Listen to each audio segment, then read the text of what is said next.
可以了啊。谢了，来，谢老大。我提一杯，这杯我随意，你们干了。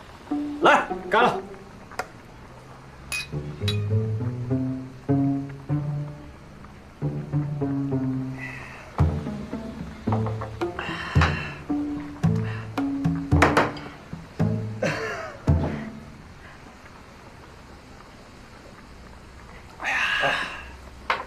今天请大家吃饭，没有别的，就是开心，就是高兴。老大，你为咱们广告部狠狠出了口恶气。话不是这么说，那是因为你们两个人优秀，真的优秀，关键时候没有掉链子，有骨气。来，我提一杯。说实话，今天陈主编喊到我们的时候，我不知道晶晶啊，我是懵的。但我看到你的时候，我心里就一个念头：挺住。对了哟，哈哈，就应该给陈开怡搞这么一下。老大，我今天真是太服您了啊！今天，以前不服，服啊，以前也服，一直都服，今天尤其特别的服，五体投地的服。哎呀，展开具体说一下。具体展开说哈，我觉得呀，今天就是总部在跟你打配合，为什么呢？你看啊，那个秦敏，他以为把陈毛头叫出去，我们就不知道怎么回事了。结果他前脚一出门，嗖，那个邮件就来了，我们一下子全都知道怎么回事了。哎，老大，1分钟不到，那脸啪啪啪啪啪啪的打，那脸都没法看。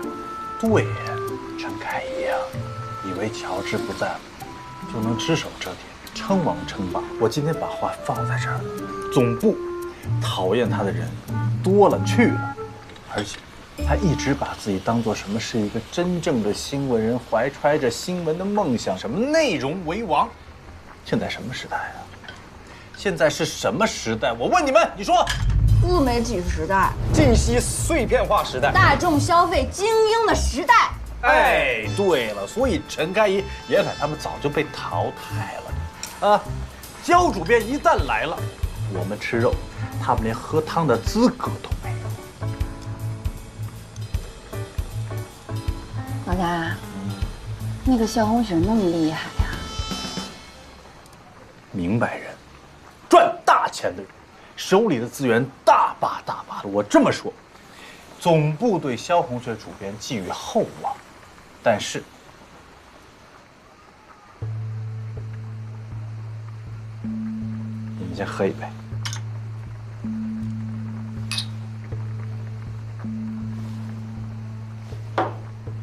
但是啥，老大？但是萧红雪主编这一回来到我们盛庄，一定会遭到陈开怡跟严凯的极大的反击。那么他手里少什么呀？手里少一张扭转乾坤、锁定大局的牌呀。什么牌？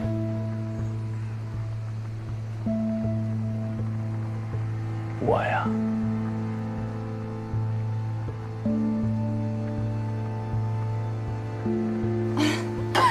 老大说的对，敬这副牌。敬佩。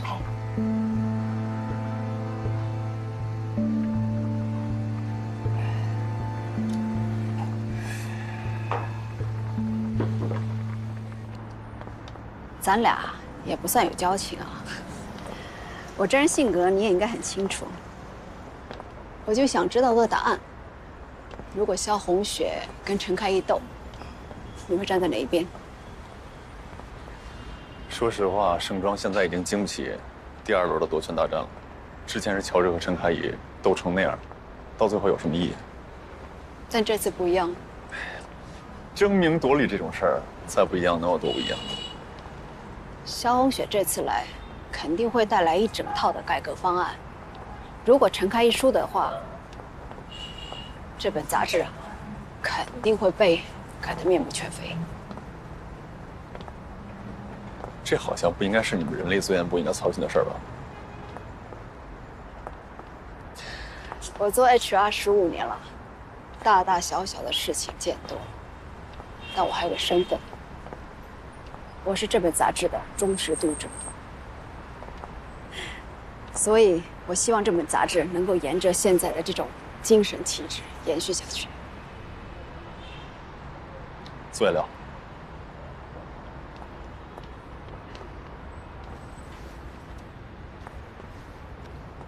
你怎么就能确定萧红雪的改革一定会让杂志更糟呢？我认为这个行业里啊，没有谁比陈开怡更适合领导这本杂志。你看当年，乔治跟陈开怡斗，乔治赢得了领导权，但在内容方面，陈开怡是主导的，乔治从来不过问。但这萧红雪跟陈开怡，我觉得是不能出现固执的局面的。你做内容的应该很清楚吧？我也问你个问题。说。乔治不是一个贪图钱财的人，但总部的通知又说他的账目有问题，他到底犯了什么事儿？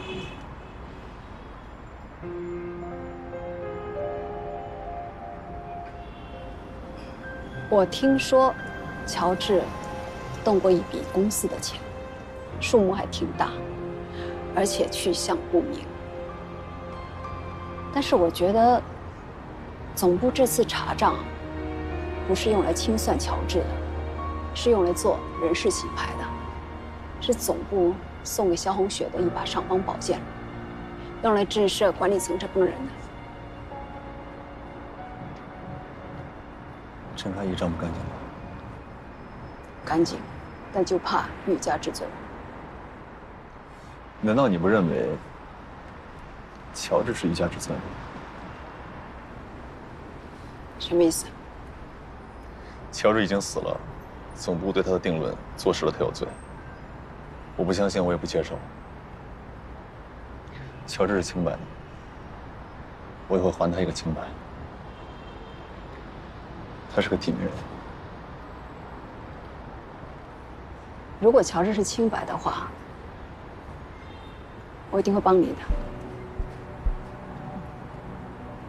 但是你为什么要执念于这件事情呢？先回答你之前那个问题吧。如果萧红雪要对付陈开怡，我站陈开怡这边，同生死共进退。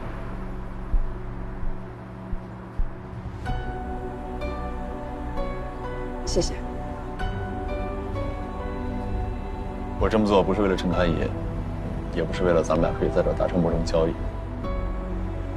就算你不帮我，我也一定会查出真相。我站陈开怡这边，只有一个原因，我也是这本杂志的读者。来。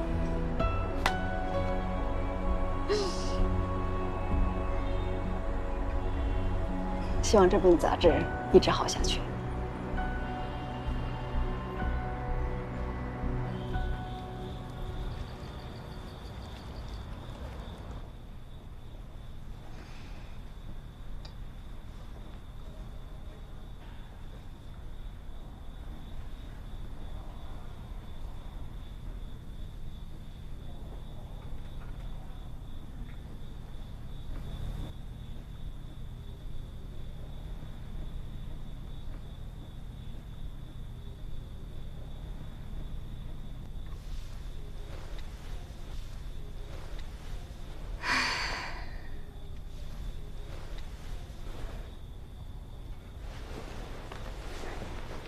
菲菲，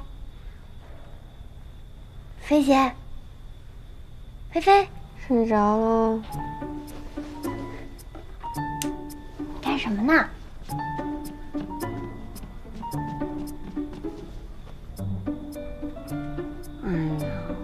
我就是有一件事没想明白。你说，那衣服上明明有标签的，而且这件事情雪莉提醒过我很多次。我不可能把这种小事弄错的呀。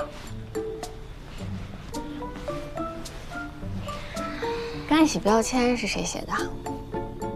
我衣服是谁送去干洗店的？我那不就得了？这锅你甩不掉的呀！不是，可是我清楚的记得，我真的没有在那个衣服上放那个标签啊。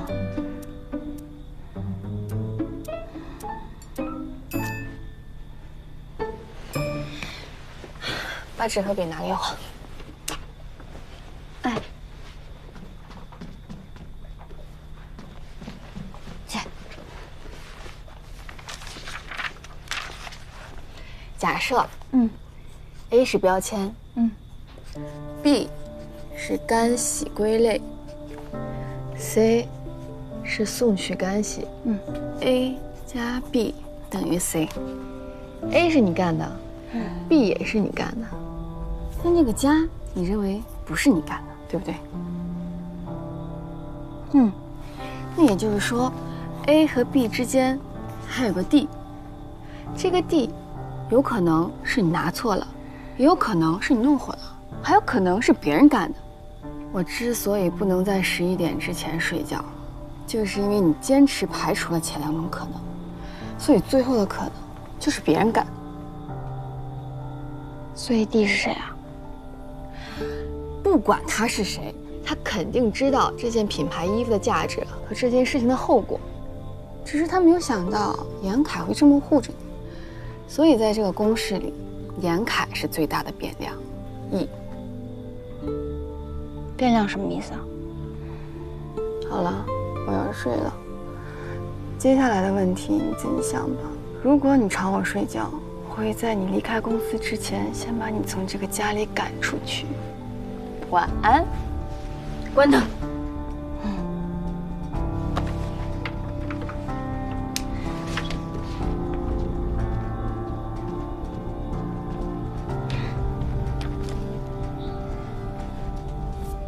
D 是吧 ？A 加 B 等于 C， 中间多了一个 D。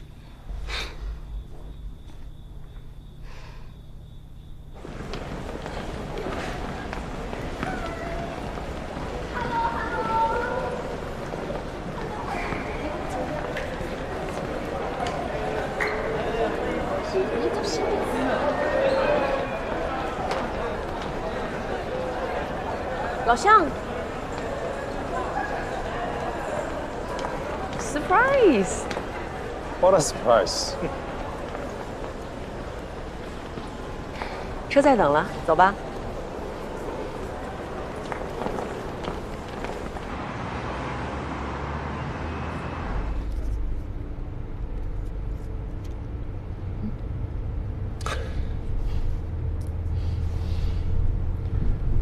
还是你细心周到，这么多年了，你还记得我这么一点小小的癖好？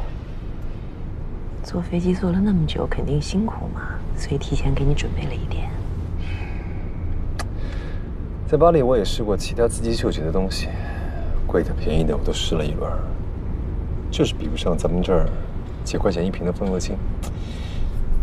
真的很奇妙，人的嗅觉真的很忠诚。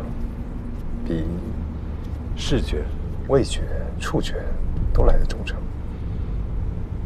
我倒觉得，除了语言，我们所有的感知都一样忠诚。但是这个世界的秩序却是由语言缔造的，所以忠诚才变得如此稀缺。你说对吧？说吧，费尽心思查我的航班号。这么凌晨到机场来接我，给我 surprise， 不会是就是让我搭一个顺风车吧？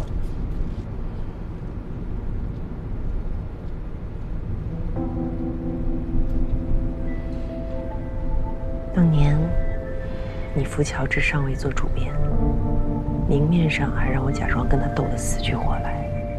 你说总部希望用这种掣肘的方式进行高层管理，不愿意看到我们太团结。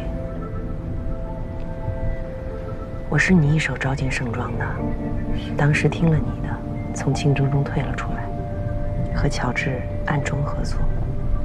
那个时候，你承诺过，如果有一天乔治不再担任主编，我就是主编。这个承诺还算数吗？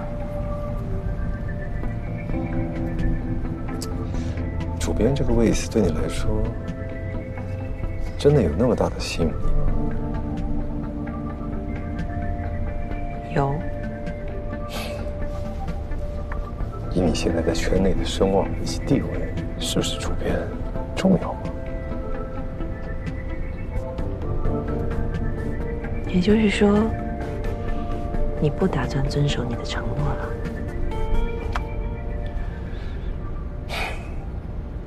我跟总编辑私底下谈过3次，结果并不愉快。我坚持由你接任主编，但是总编辑没有办法说服董事会。乔治的事情弄得大家都很不好看，你也知道我们集团的做事风格，他们认为是被你跟乔治欺骗了。欺骗？乔治的事情不是由你揭发的，他们自然就以为乔治此前所有的违规动作是你默许，甚至你们2个早就串通好了的。这件事情我要是处理不好，连我这个出版人的位子都坐不稳，所以他们坚持主编的人选要从外面空降。萧红雪还没到北京，就算到了北京，这一切也不是最终定局。任命通知已经下达整个集团，萧红雪已经不再是香港版盛装的主编了，而她的继任人选也已经确定。就算你现在跳出来反对，就算董事会同意，那萧红雪怎么办？我觉得吧，做人做事，吃相不能太难看。说到底，你是不打算遵守你的承诺。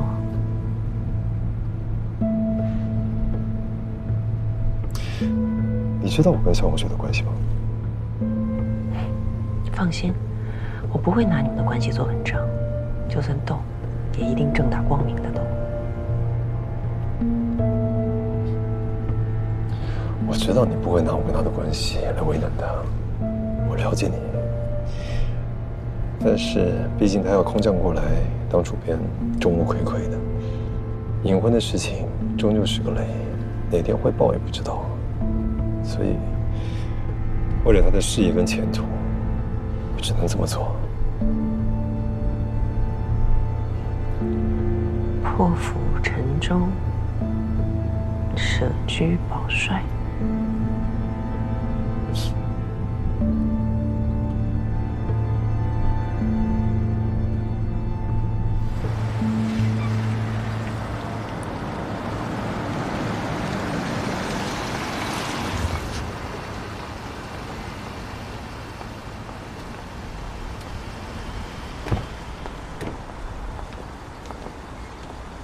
谢谢你送我，非常有意思的一段行程。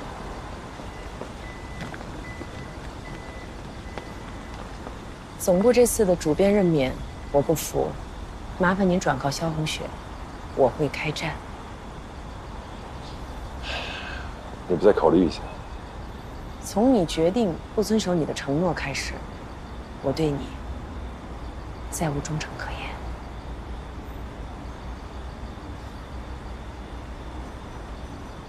既然你这么决定，那么我得提醒你，你的对手就不再是萧红雪，而是整个董事会。你觉得你有胜算吗？没有，所以我的对手只有萧红雪。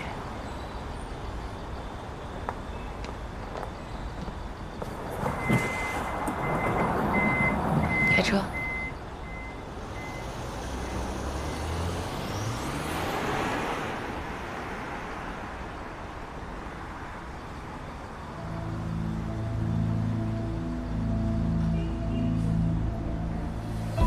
我刚到酒店，他来接我。他说他要跟你开战。我明天最早的一班飞机到北京，见面说。为什么这么着急啊？越快影城开移，对盛装的伤害越小。行，那我等你。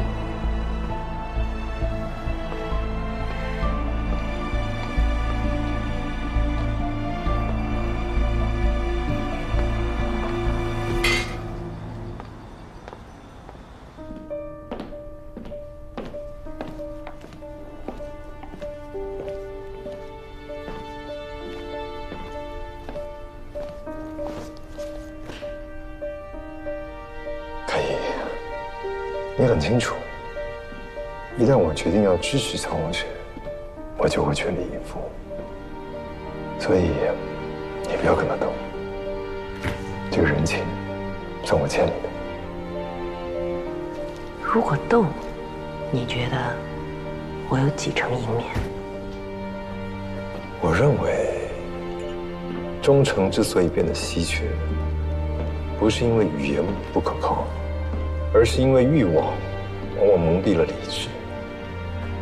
从古至今，不论东西，不加节制的欲望，往往导致毁灭。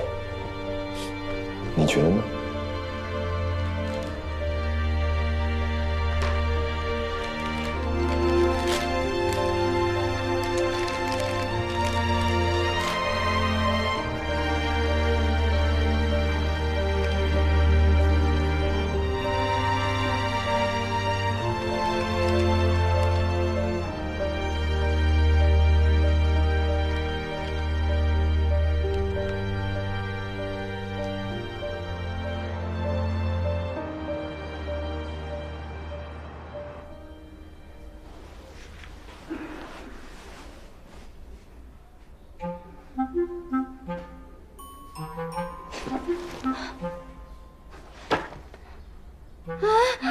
完了！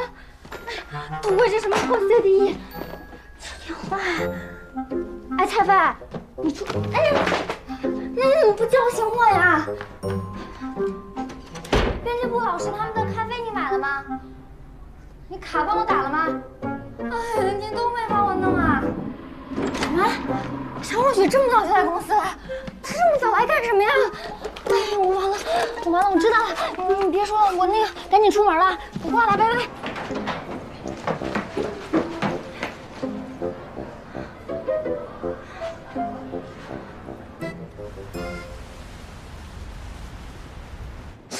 对了，那萧红雪，今天谁去接的？Mary 姐吧，雪莉说的，他们都是香港人，好沟通。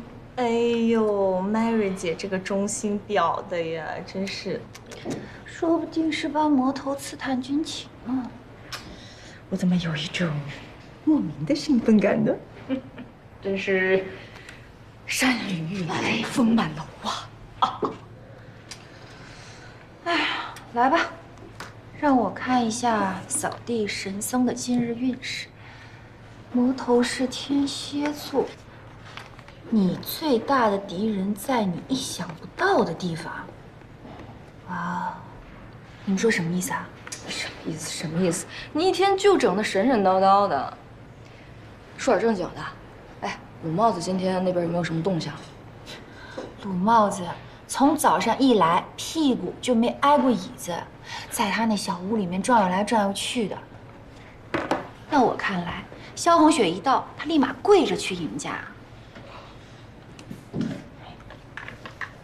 你们说魔头现在是什么心情啊？要么开打，要么认怂呗，还能有什么心情？主要是他拿什么打呀？啊，怎么打呀？现在全行业都知道了，萧红雪空降过来做主编，已经成为既定事实了。我要是魔头，我就辞职。就以他现在这个地位，在哪儿不能当主编，非得在这儿看人脸色？啊，魔头要是走了，那我们杂志不就完了吗？完就完了。Helen，什么？萧红雪，他说他被已经套路下了。等等，今天谁要是不站在魔头这儿，墙头草去帮萧红雪，绝交！开战！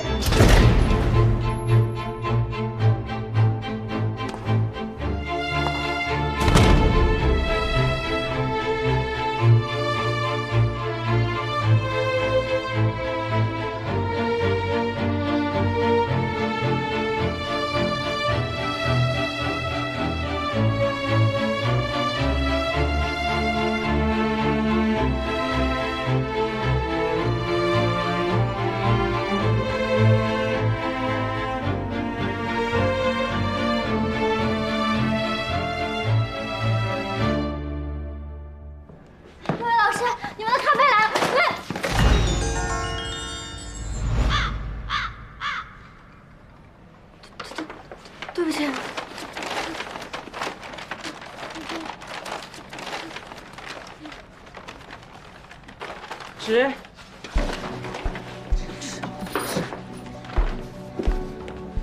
开怡，搞咩啊？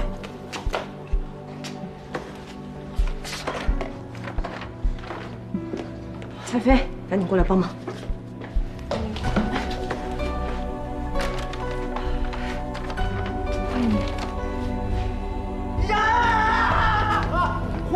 欢迎，热烈欢迎我们新任的主编肖红雪主编！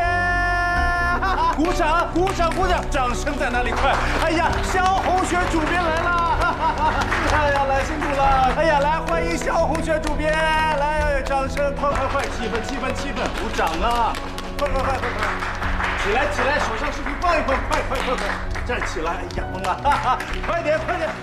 快快快快快！快快！哎呀，来了来了，累不累啊？没事，卢总监，我不累。那个实习生开掉啦，根本就是个烧把新来的。我跟你说，他今天最好是不小心。如果让我知道他是故意的，我绝对不会再给严凯一点点面子。说的好像你给过严凯面子似的。不行，我真的还是咽不下这口气。我待会就要去找秦明姐，这种人必须马上开掉。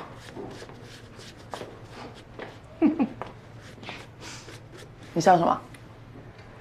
你这样在我面前晃来晃去啊，让我想到了你刚进盛庄的时候，第一次跟西伟去拍封面明星，看到了你粉了很久的那位天后，紧张的话都说不利索，然后你就当着天后的面，把跟品牌借来的腕表掉到了奶茶杯里。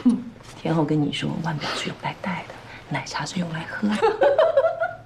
你又着急忙慌去捞表，结果把那个奶茶整个洒在桌子上面，西伟不好的摄影灯全短路了。西伟回来在我这儿骂了你快2个多小时。哎，你说这都多少年前的事情了？那天你也是这样，在我面前晃来晃去的。当时也有人跟我说，为什么不把马丽开掉？普通话说不利索，做事笨手笨脚。真的假的？是谁？你告诉我是谁？我不记得了。我就记得那天的你也是这样晃来晃去的，晃得我头直晕。不要再说了，这样一直挖苦我有意思吗？玛丽，你觉得我能赢萧红雪吗？我能说真话吗？我的意见是，别跟他斗，算了。因为之前我在香港其实就听过他的一些传闻，比如说他很厉害啦，很有手段什么的。但是今天我去机场接他，算是我跟他第一次碰面嘛。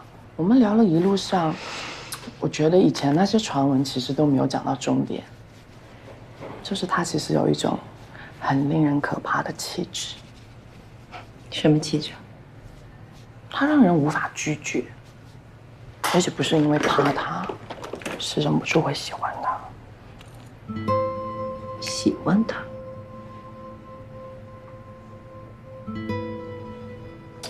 主编，你看这个就是我们的办公区域，这边是我们的摄影团队。哎，小潘，主编啊，罗汉，这是我们的图片团队啊，非常重要。做了工作，来，走。然后这个是我们的销售部门，销售部门的朋友们，疯了，站起来，快！然后我们的广告部精英中的精英，来，非常有会配合，来做工作，非常有效率啊。这个前面呢就是我们的服装部，哎呦，只有一个人在工作，一个人。水梨是吧？主编你好。你们策划的那期牛仔服搭配高级珠宝大片，非常大胆，看起来很创新，其实是回到珠宝和女人的根本关系，是女人驾驭珠宝，而不是被珠宝控制。都是 Mary 姐教的好，加油，好好努力啊！加油，坐下吧。陆总监，那专题组在哪儿呢？专题组在那边。能带我过去吗？我带你去。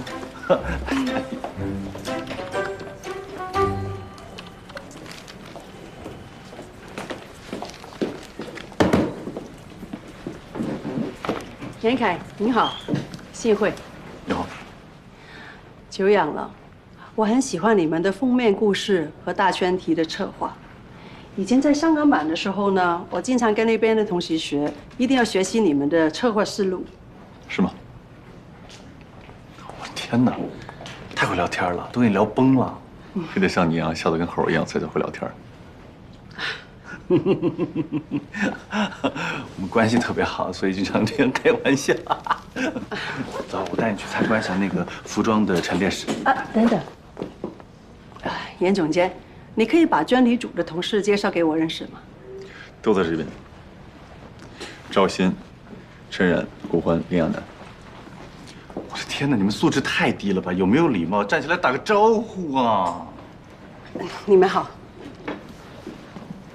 资深编辑赵鑫。赵鑫，你好。后选秀时代的日与夜做得非常好。那个都是2年前做的了。我一直对选秀的节目很有兴趣的。你那个策划也访问了很多选秀出来的女歌手和艺人，而且用的角度很有趣。你把那些人回归到生活的本来样子。没想到你记得这么清楚啊！好的文章当然要记住呢。这个是陈然。你好。没想到那么年轻漂亮。是还行哈。香港别认手册，对吗？对，那个是我杜撰写的，那个是我写的，对。10部经典爱情故事电影，10个恋人必须要去的目的地，最重要的是有我喜欢的甜蜜蜜。我也特别喜欢那个甜蜜蜜。对。这2位是？林亚楠，我是古欢。古欢是负责酒店，林亚楠是负责生活方式。对，没想到连这个您都知道呀。当然了。不好意思啊，我接个电话。OK。喂。是你已经到了，那你就跟前台说是我的朋友吧。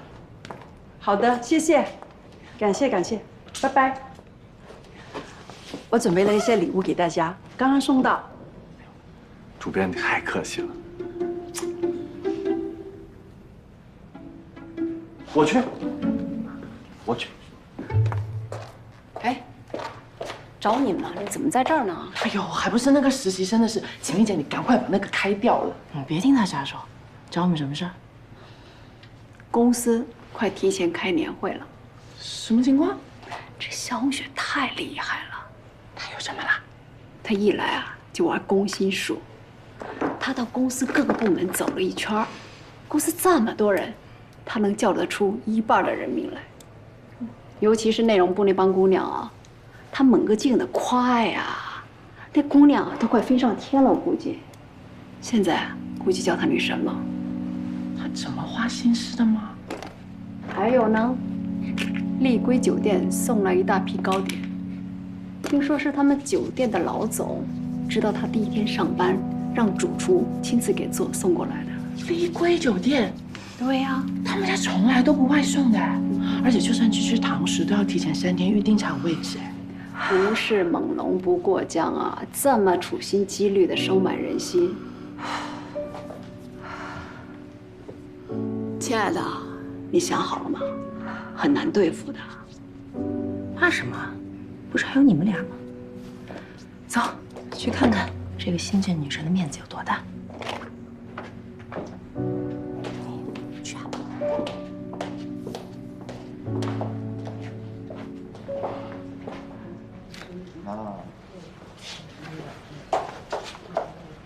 所有人都听我说一下，今天所有的吃的都是我们肖主编特意从外面订来的，大家可以多吃一点。我们感谢肖主编，好不好？来，谢谢肖主编，谢谢肖主编啊！肖主编，你放心，我们以后一定会好好工作的，是不是啊？是。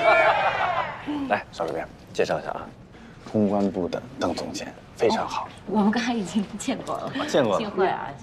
酒量很好。真的吗？你能不能说点有用？这么大。哎，这是我部门的，年轻一回。谢谢肖主编。不用客气，很年轻啊。谢谢。哎，你们慢慢说。开怡，同学，你快点来，我把最好吃、最漂亮的那个留给你。啊，真係好多謝你噶，我就不吃了，你招呼大家繼續吃，畢竟現在是工作時間。那我是不是打扰到大家工作？我没有这个意思。当然不打扰啦。小主编，你这个人就是太细心了，真的想的太多了。哎，卢总监说的对，一點兒都不打擾，還是我們平時管理太鬆散了，都是我的責任，讓你見笑了啊。哎，大家別愣着了，繼續吃吧，吃啊。吃。那个专题组差不多了啊，你稿子都交了嘛，赶紧的。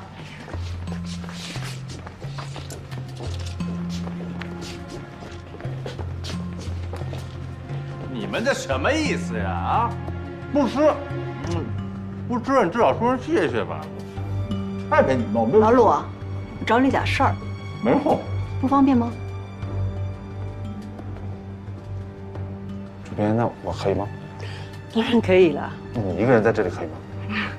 可以。马上回来。开一会去一下开一。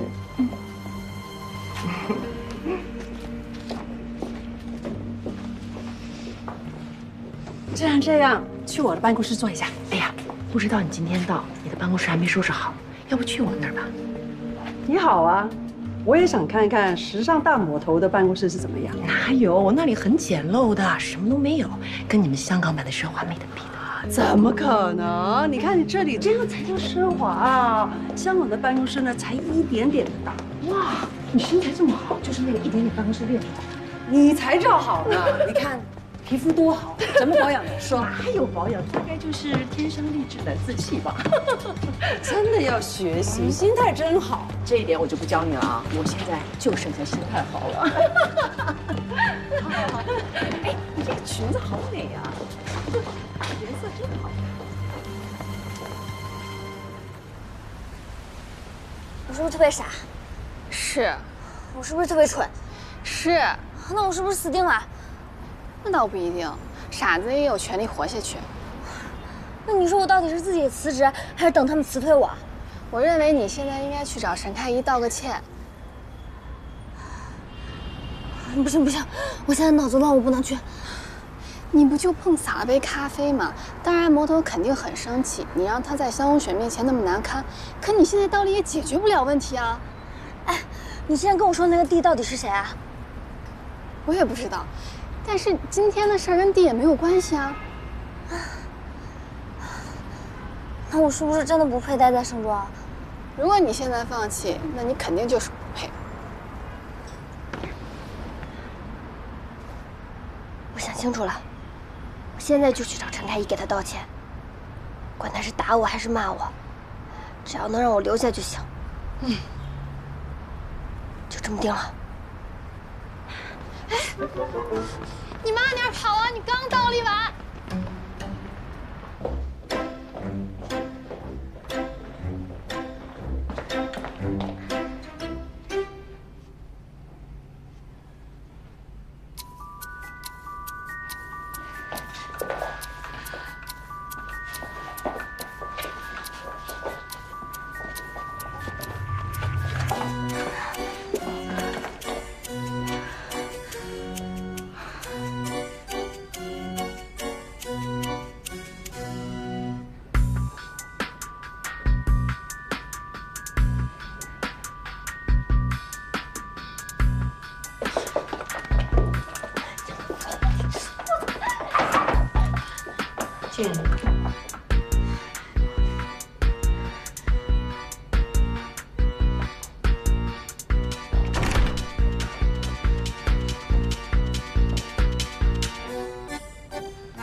主编，我过来跟您道歉。今天早上出去。把门关上。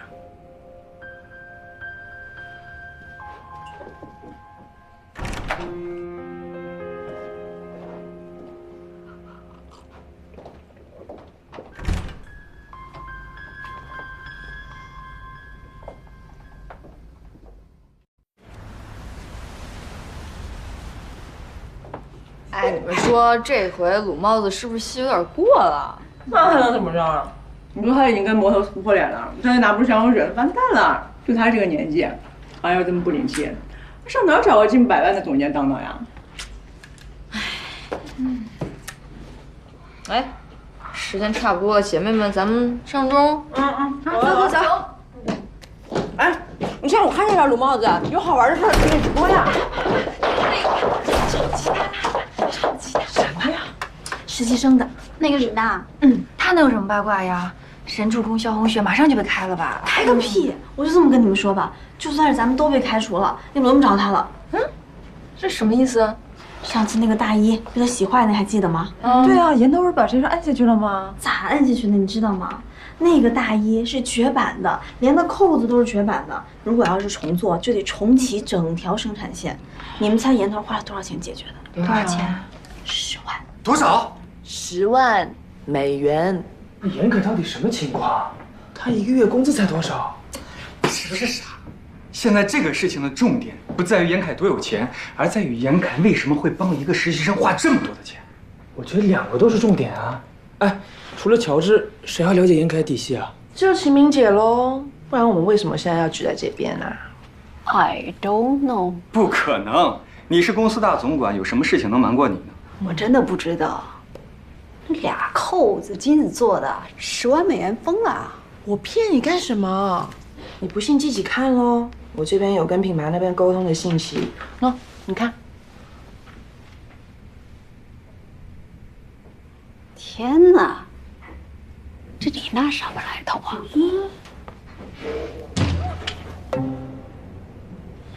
好勁啊！你佢鼠鼠搞咩啊？刘帽子，过来干嘛呀？10万美元，10万，都知道了。你来这边就是为了这件事情啊？哎，你说这个李娜到底是什么人啊？严凯他是不是疯了，还是被下降头了？哎，我说你不陪你的肖主编来这里打听这个干嘛？哎，罗帽子，你今天在肖主编面前的表现，那才叫下降头了吧？什么都不知道，我这是在帮你们探路，探路，一朝天子一朝臣，知道吗？那你看到什么了？哦，哎，先别聊这些，秦明姐，向你请教一下，严凯到底什么家世？你跟他斗得那么厉害，你还不知道他什么家世？鲁帽子。你是不是后悔了？你们一个个都那么损了，干嘛要针对我呢？我们不是应该是一头的吗？再说了，我就不相信，你们就一点都不好奇吗？好奇有什么用啊？我们都不知道。那我来推测一下：第一，这个严凯他的身世肯定不简单；第二呢，这个李娜怎么看也不像是他的情儿吧？会不会是严凯他家里？你怎么知道人家是不是情侣啊？说不定是未婚妻呢。合适吗？合适吗？像吗？那有钱人的审美，我们也说不准。那我再大胆的推理一下，你们想啊，这个李娜当初来公司是乔治安排来面试的，然后乔治出事儿，严凯就突然跳出来了。那会不会是从一开始就是严凯想让李娜来我们公司，乔治一直是一个幌子呢？这也不对呀，李娜就是一个实习生，按严凯这个手笔帮她做点什么不行？开公司都没问题，为什么要在咱们公司当个实习生呢？对，说的也对。所以秦明姐，那个李娜她为什么当初非要来我们这边呢？职业道德我不能说。哎呦。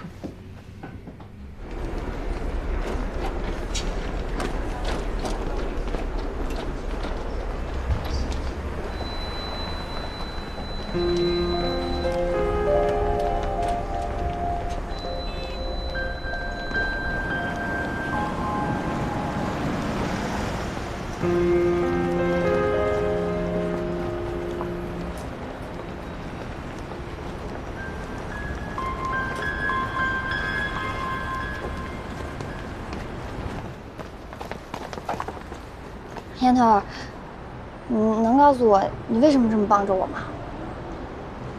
品牌的衣服弄坏了，总得有人负责吧？那要负责也是我负责呀。我是你领导。可是你这么帮我，我也承受不起啊。钱能解决的问题都不是什么重要的问题。10万美元，10万美元那是多少钱啊？在我老家都能买套房了。哎，我能拜托你件事情吗？你说，只要不犯法，我能做的我都做。别再跟着我了。那我们得说清楚啊！我得知道你到底为什么这么帮我啊！你还没资格知道。你帮的我，我怎么就没有资格知道了？再说了，现在全公司都知道你替我付了那么多钱，我以后怎么在公司活啊？首先呢，这个钱不用你赔；其次，等我认为你有资格知道的时候，我会告诉你为什么。你要是不想待的话，明天交份辞职信给我，我一定会批。让开。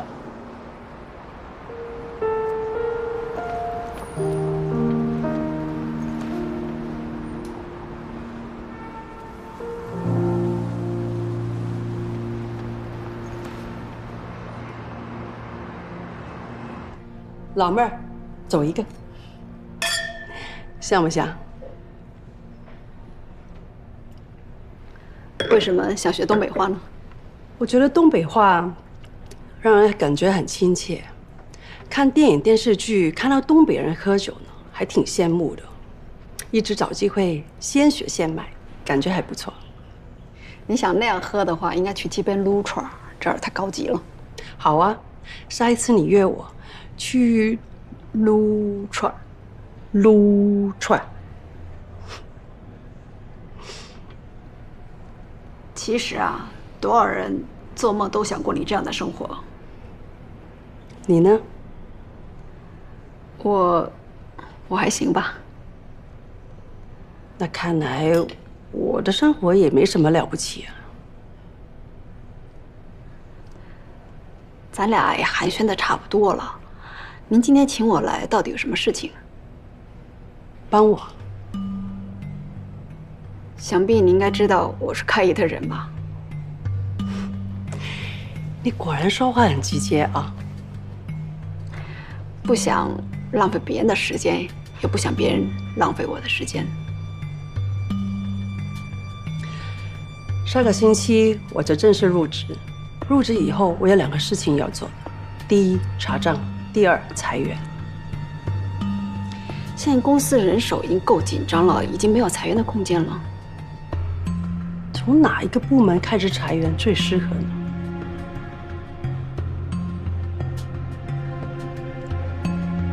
可能有人会认为你借着裁员的旗号排除异己。无所谓啊，我要看的是最后的结果，总部要看的也是最后的结果。结果是什么意思？总部把我空降下来，并不是来搞什么人事斗争的。这2年郑庄的财务报表太难看，我所做的这一切都是为了改善财务的问题。行，你给我点时间，我会做一份裁员评估报告给您。几天？5天吧，我需要跟各部门的负责人商量一下。3天。这么急？我不喜欢浪费别人的时间，当然，我也不喜欢别人浪费我的时间。干杯！啊，我吃的差不多了，谢谢您今天的款待。如果在裁员上碰到什么阻力和问题，随时找我。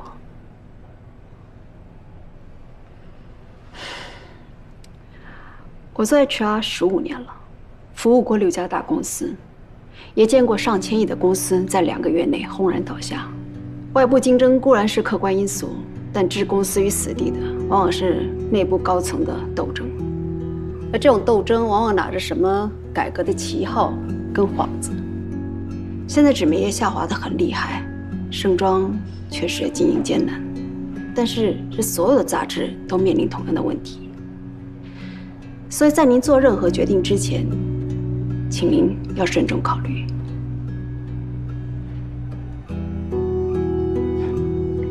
其实这些应该也不是我去说的啊，但是以我做 HR 的资历和人脉，我就算离开这个公司，也不会影响我的生活。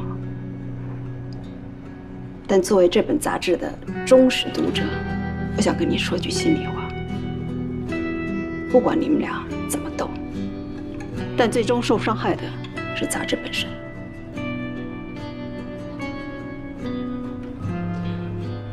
我很好奇，以你的条件和性格，应该有很多机会。你为什么要忠于陈开怡？他是怎么征服你的呢？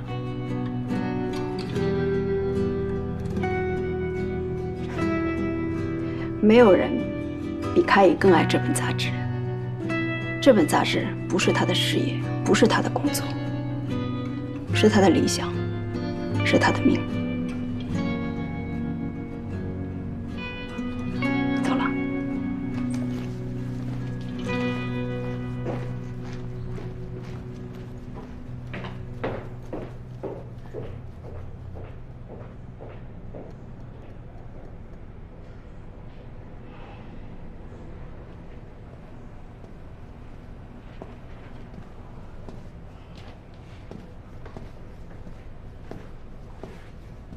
谈的怎么样？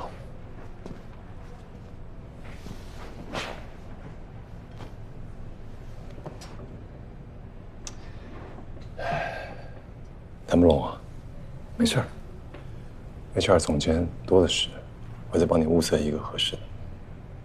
别，先别动他，我蛮欣赏他的。你不动他，他们就会动你。你不了解陈开怡。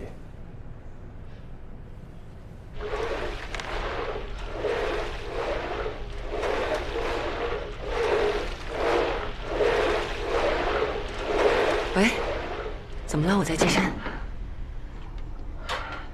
好，我知道了。什么事啊？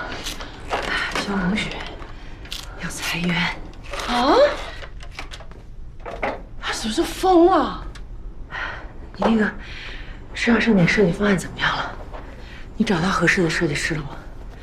老大，现在是私人休息时间。那是催命啊！离时尚盛典没剩几天了。时尚盛典现在还重要吗？现在兵临城下，那萧红雪刀都架你脖子上了。查账、裁员、新官上任3把火，我倒想看看他还有什么别的什么招。 2招已经很厉害了，查账、威慑管理层、裁员、吓唬执行层。我看之后谁还敢听你说话？那你敢不敢？我当然敢哦！你就算今天让我到办公室扇他2耳光，我都 OK 了。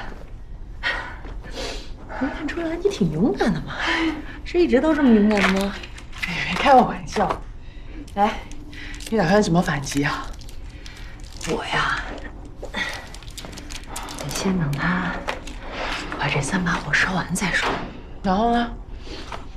然后找出他的破绽，一剑封喉。我只有一次反击的机会，一旦出错牌，我肯定被踢出去。为什么只有一次机会呢？你没事可以看看古龙的小说。古龙小说？在他的小说里，高手对决一招分生死。放在职场也一样。现在公司的局势就是大家都在等，等谁出错。玛丽，你要记住，越是错综复杂的利益博弈，越要沉得住气。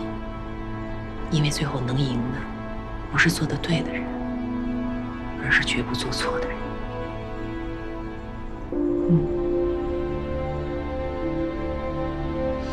我还有事儿，先走。你慢点啊。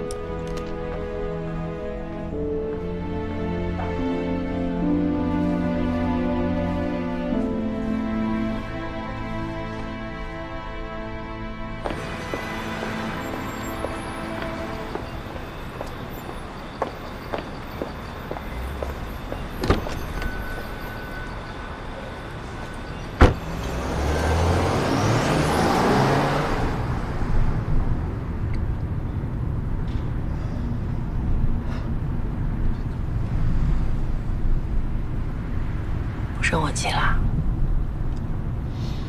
我什么时候生过你气了？没听你的上中下三策，没按照你的意思对萧红雪俯首称臣。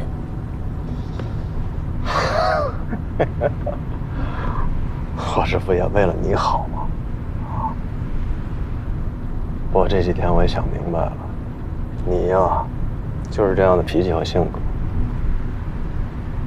哎，既然你打算决定跟他斗，我就全力支持你。你怎么支持我呀？向霆锋怎么支持萧红雪，我就怎么支持你。好了，从明天开始，我们就先别见面了。我不联系你，你不要联系我，也不要来找我。不是你到底有没有听我说话呀？你刚才不是说要支持我吗？这就是支持我的方式啊！这件事情你必须听我的。我就不明白了，啊，我在你心里算个什么？你不要说这样的气话好吗？请你一定要理解。我不理解。向开一，你是不是魔怔了啊？你要真怕了萧红水，就别跟他斗，逞强没有意义啊，输不丢人，怕才丢人。像你这种假装不怕的更丢人。哎，你如果要还继续说这些话，你就路边停车，我自己回家好吗？谢谢。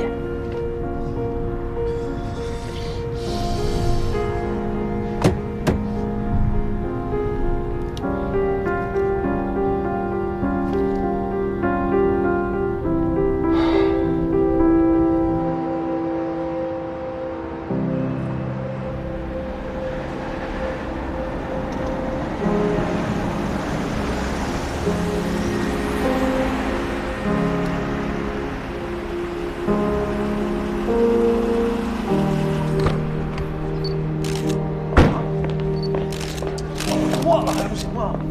是不是为你好啊？你说你这阴晴不定的，一天到晚跟我都弄晕了。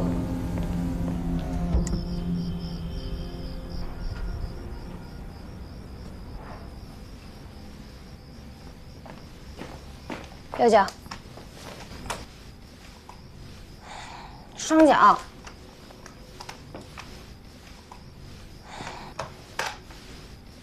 起立，起立。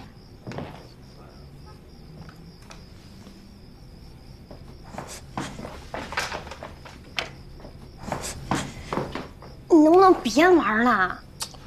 呀，这个手机游戏呀，还是你给我下的呢。我要是不玩，不对不起你的劳动成果。我那是让你消磨时间呢，现在都火烧眉毛了，你能不能帮我想想办法？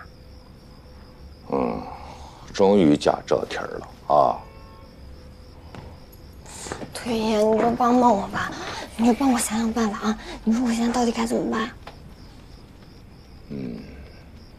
你现在的情况是这样啊，公司有人要害你，对，但你不知道为什么。不知道。也有人呢要扒你，哦，但你也不知道为什么。不知道啊。是吧？反正你记住了啊，有人的地方就有矛盾。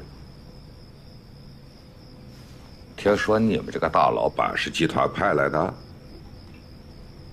好像是。你不管他哪个公司的吧，他是在中国的地界儿吧？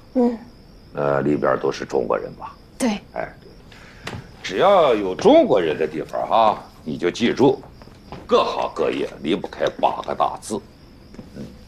什么字啊？就是立身之本，人情世故。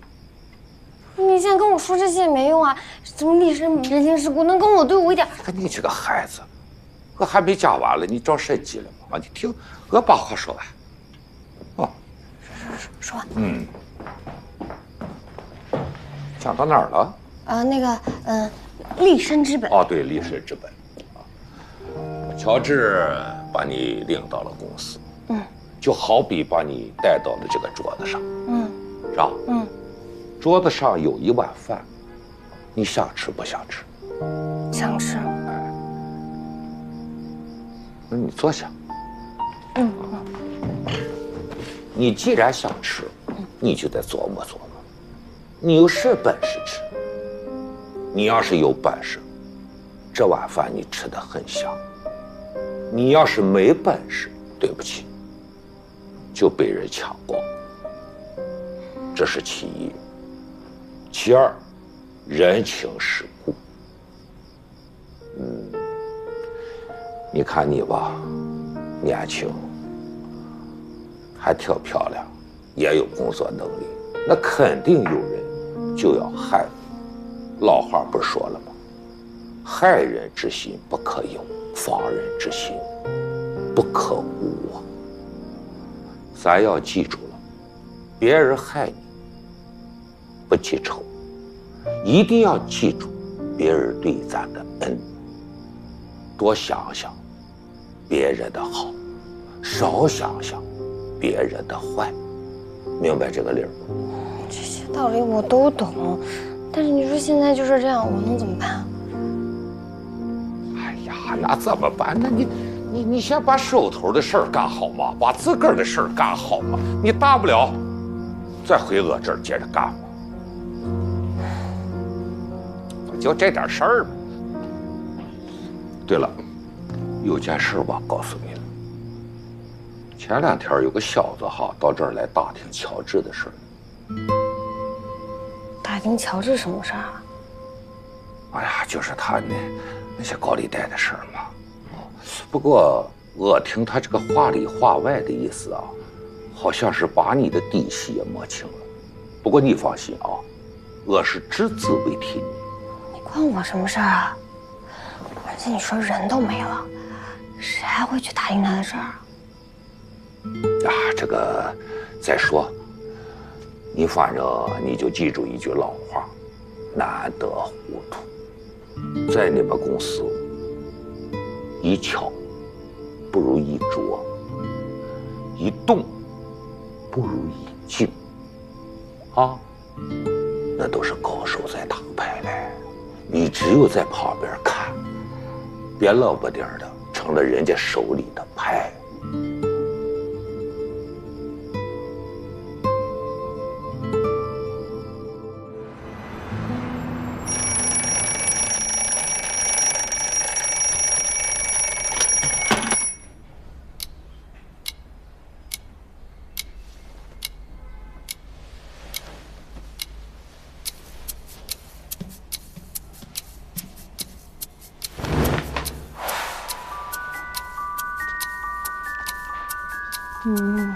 不时尚，不时尚。你什么时候起的？早上好啊，那个早饭马上就好，你再等一下啊。你这是干啥呢？我下定决心了，我要做一名合格的编辑，我要让他们知道我是靠实力进来的。所以我决定了，以后每天早起1小时学习。理论上我应该鼓励并表扬你，但我又不得不告诉你个坏消息。不用再说了，现在已经没有任何事情能阻挡我变强大的决心。公司要裁员了。什么？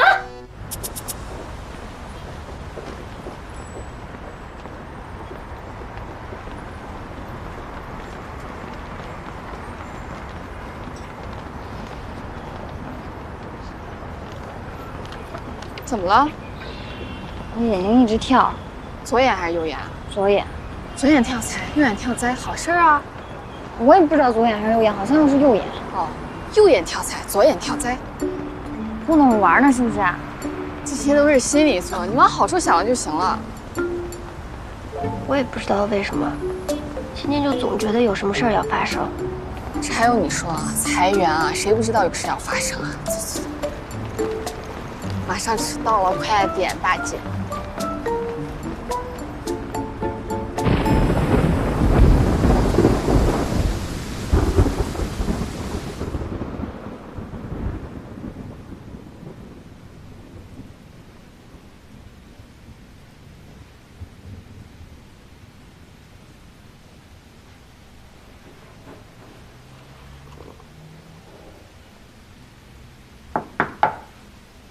俊，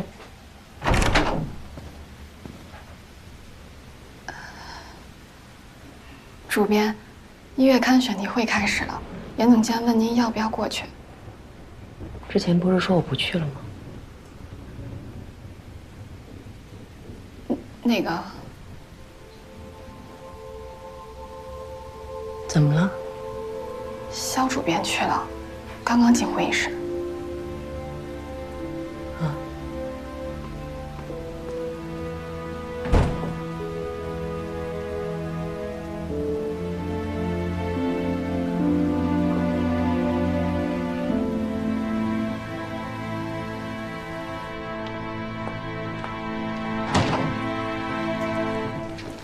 太医来了，坐。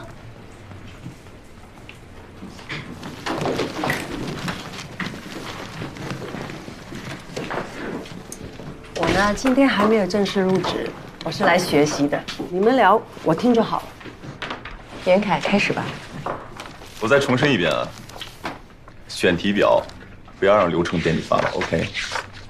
1月刊是盛装的周年刊，非常重要，所以选题会提前看。先说封面故事，赵星辰。往年1月刊的封面呢都是上明星，最多的一次是3位明星同框。但是今年的时尚盛典的规模更大更隆重，所以呢我们也想做大，并且想通过1月刊的封面故事做些预热。我们想了一个主题，他世界，副标题华语电影金奖女性，邀请荣获过专业电影奖项的这些影后级演员来，初步拟定10到15位，然后再通过各个小主题进行拍摄和专访。我觉得不行，我觉得选题太局限在电影这一个领域里面了。而且如果说真的都是影后级别的演员的话，那他们之间的关系都非常难协调。我说一个最简单的，封面谁是 C 位，谁主谁次。这个我没想过，如果用圆形的这种构图来，视觉上是不是会有一些？再怎么样构图还是会有主次。那如果按出道时间排序呢？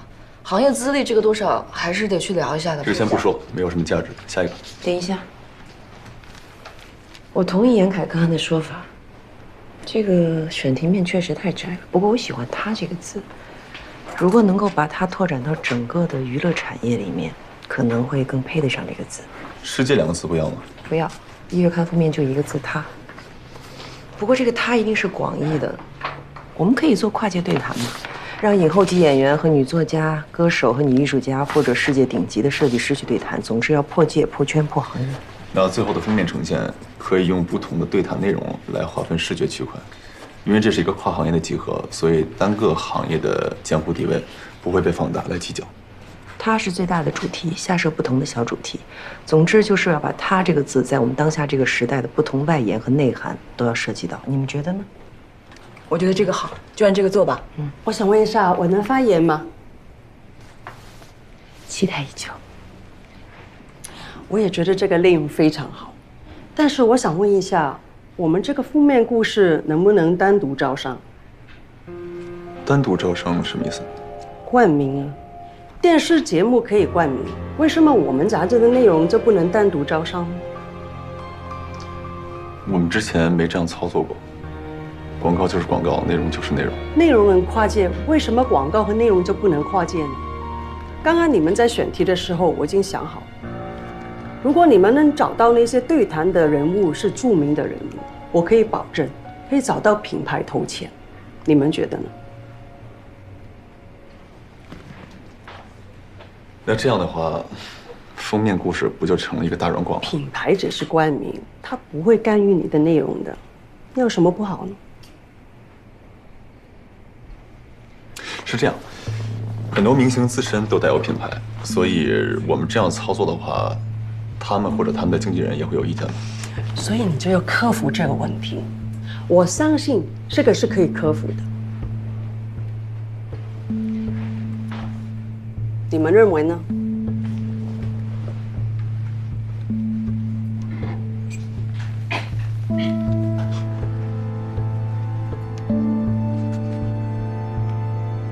真的假的？不会吧？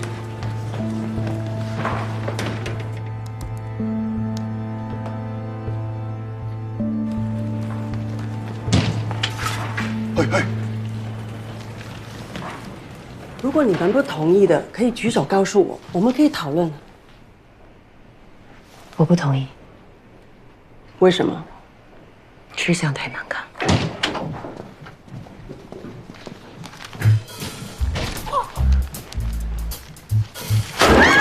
这才叫吃相难看。看我干嘛？看这个。我跟你们说啊，我刚才手机都快被打爆了，所有业内人士都在问我：“哎呀，你们怎么了？你们盛装是不是疯了？怎么发生这样的事情？”哎，我就跟所有人说：“放心吧，不会的，不会的，不会有这样的事情发生的。严凯和乔治是我们公司精英中的精英，绝对不会干出这种利用自己的职权去睡一个实习生的行为。”我没有。这有你说话的份儿吗？那也不能污蔑别人啊！严凯怎么办？啊，这事儿怎么办？严不严重啊？公司的形象怎么办？谁来负责？陆总监，我们在开选题会，你可不可以不要每次都在我们开会的时候打扰我们工作？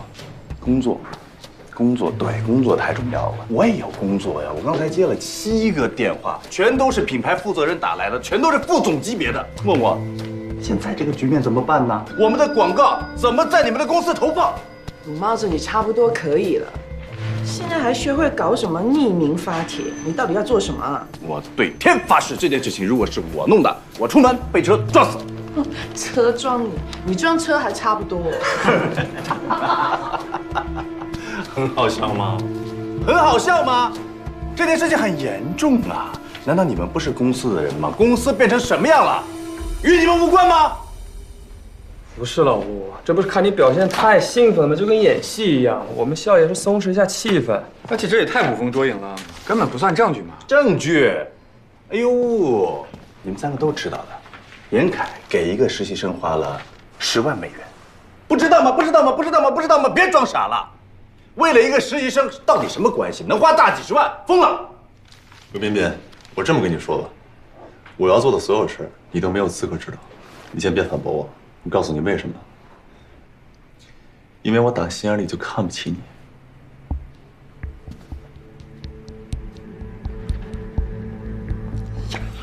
哎呀，好帅呀！疯了！我为什么要你看得起我啊？啊？我今天做的事情是什么？是我个人行为吗？当然不是，是公司利益至上。而且我们肖主编刚刚上任就搞出这样的事情，你有何居心呢？啊？兔子还不吃窝面草，是不是？我没有，不是我，不是我。乔治才刚死不久，你说这个是？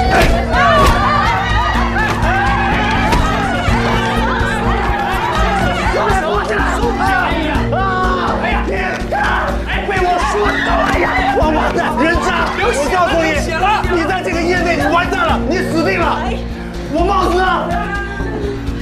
帽子！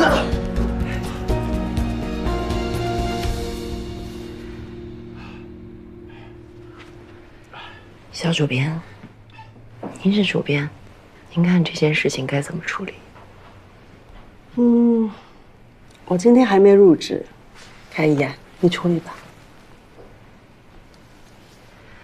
鲁彬彬，折腾半天了，说吧，什么打算？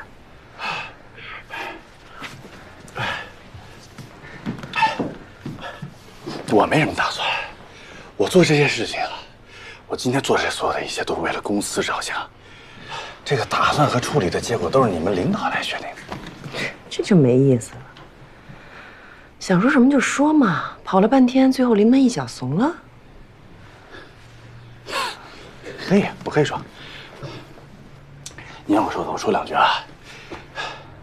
我认为这个事情很严重，我们要给业界一个最终的交代。公司又在裁员，严凯必须开除，还有那个实习生必须开除。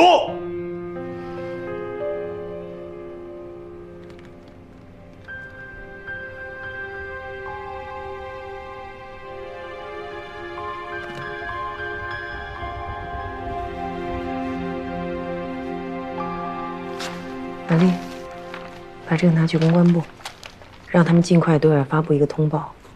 第一，澄清这是彻头彻尾、毫无根据的污蔑，我们会追究造谣帖的始作俑者，不管是谁，我们会追查到底。第二，尽快让这个网络平台删帖，之后不管哪家网络平台刊登、转载这样的不实内容，我们都会诉之于法律。写好后让合作的律师事务所过一遍，之后所有的维权追查工作交给律师事务所处理。好，我现在就去。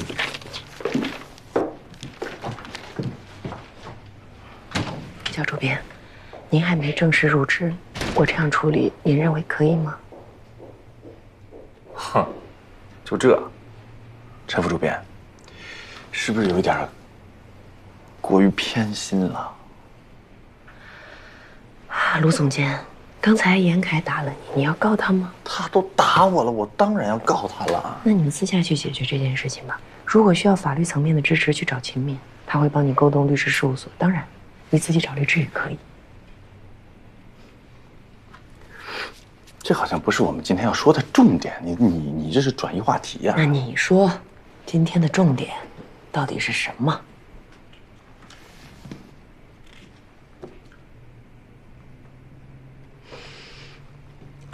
卢总监，我觉得你心里面想着什么你就说吧，我们都会很认真听的。好，肖主编，那我就说了。你也看到了，今天盛庄是这样的一个状况，广告销售连续下滑，发行数量连月递减，内部结构权力固化，所有人都说啊，为了盛庄我们会拼了命，真正遇到事情的时候全部都视而不见。现在是什么时候？现在是至关生死的时期，在这种时候把您批到上任，只能用这种裁员的方式，用这种裁员的得罪人的方式来断尾求生，他们会理解吗？他们不理解，他们就觉得我们就只要一直混下去，所有的事情就能够解决。我是盛庄的广告部总监，我会跟一个实习生有矛盾吗？在我心里，他就是个屁呀！我今天做这么多，就是想告诉大家，现在就是非常危机的时刻。你们但凡对盛庄有那么一点点爱，有那么一点点责任心，也会理解我在说什么。一个实习生，啊，违规被招聘进了我们公司，试着看上去确实是一件非常小的事情啊，但其实已经破坏了我们，已经违反了我们创造这个刊的最初的初心。我们追求的是什么？是女性的自由、平等、独立。我们的创刊主旨是抵达美，捍卫美。可是今天发生的这一切，它美吗？丑陋至极。我鲁冰冰今天就做得到，我就这么做了，我就冲在前头，我不后悔。我与其看到盛庄在沉沦中死亡，我主动选择死亡。技艺寒心全不差，我以我血见轩辕。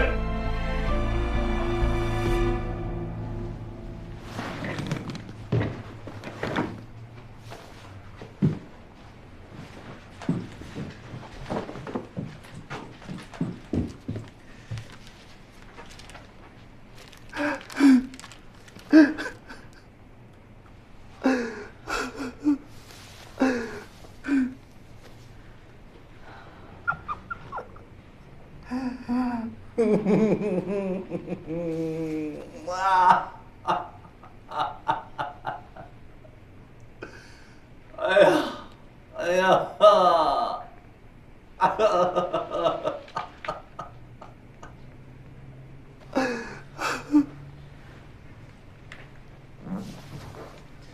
肖主编，我向您提出申请，我辞职。正式的辞职信我会在下班之前交给你。不行，你要是现在辞职了，那不就是说谎言就是真的了吗？那些陷害你的人他就赢了。现在别说话。我就是一个实习生，你们想辞退我，随时随地都可以，但不能因为我没做过事情污蔑我。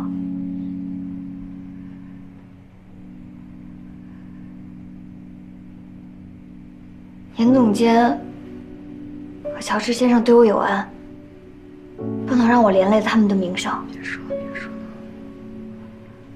我知道，我的实力确实不够资格进盛庄，所以我每一天都在拼命的努力。我想努力融入大家，赶上大家。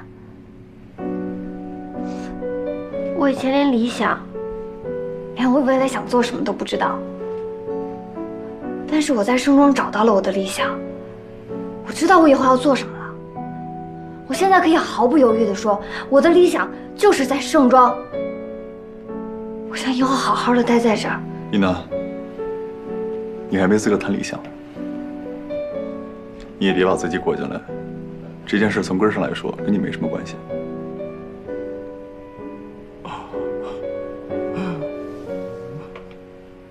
周总监，你也别再为那一个实习生了。那几篇帖子，我猜你自己都不信吧？把事情搞得这么难看，无非就是冲我来呗。但你再这么搞下去，就有点恶心了。今天你要的结果我给你，我辞职。周总监，你也别再为那一个实习生了。那几篇帖子，我猜你自己都不信吧？把事情搞得这么难看，无非就是冲我来呗。但你再这么搞下去，就有点恶心了。今天你要的结果我给你，我辞职。严头不能走，干什么？跟大家在一起工作这么久，是我这一生的骄傲。再见。哎，严头，严头，你干什么？你等会儿。卢总监，大家都是成年人，一份工作而已，干嘛争影帝啊？不就跟严头过不去吗？严头是我师傅，他带了我3年，3年我们做了100多期专题，每一个专题都是为了让女性更强大、更自信、更美好。这不光是盛庄的宗旨，也是我一个普通员工的理想。你要说到理想，谁还没点理想啊？反正我就这么个态度。谁动严头，我动他全家；谁逼走严头，我就算穷死也1秒都不会犹豫，跟他一起走。反正我们现在都站在这儿了，要辞一起辞，要走一起走。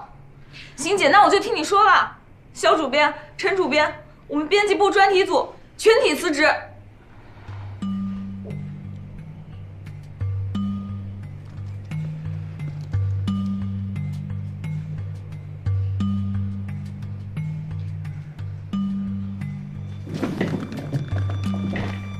肖主编，牵一发动全身呐，就是想动一下窗户，你能想到他们居然把整栋楼给炸了吗？陆彬彬呐，干嘛呀？副主编，这辞职怎么处理呀？老卢，你差不多得了啊！抬头不见低头见，搞得这么难看。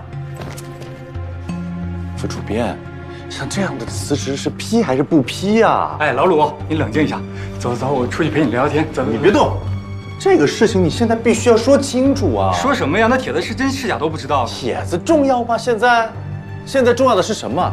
副主编要是批了，他们就是辞职；要是没批，他们就是叛变造反。老吴，你上纲上线上瘾了是吧？啊，他们辞退又怎么了？是你管得着的吗？是肖主编一个人力资源的事儿。你还挤兑陈主编搞内斗，给你发奖励是吧？啊！肖主编，你都看走，太吓人了，这帮人。盛庄现在是人心所向啊！可以，我闭嘴不说话了啊！但是啊，如果有天盛庄倒闭了，你们一定要记住，你们是有机会可以拯救盛庄的。那个时候，你们每一个人都在自掘坟墓。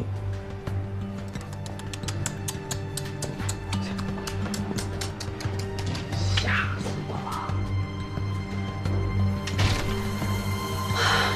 我看今天的审题会也很难继续下去了，今天就散会吧。开一，你说呢？散会。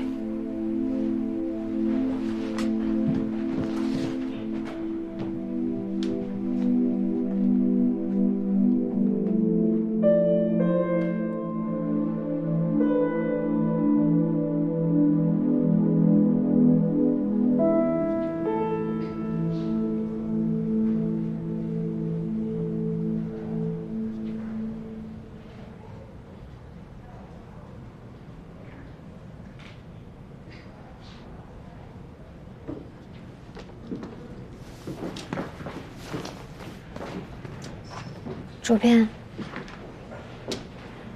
帮我倒杯咖啡过来。好。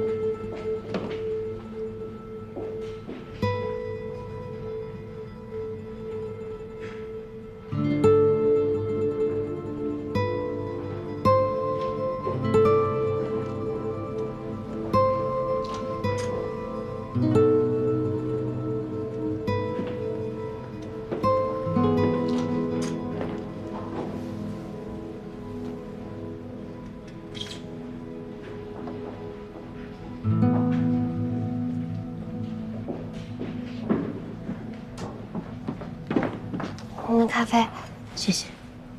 那我回去工作了。你为什么不喜欢你父亲给你取的名字啊？啊？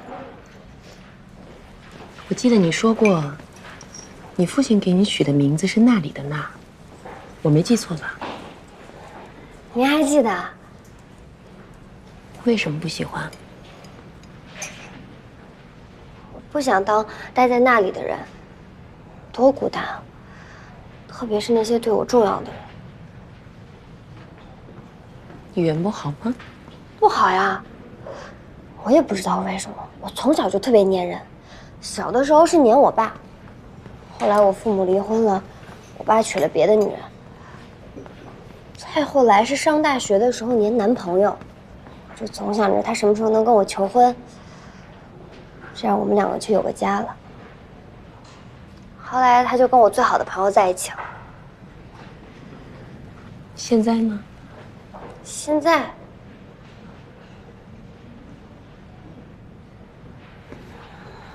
我现在就只想好好在盛装工作，就在想这些杂。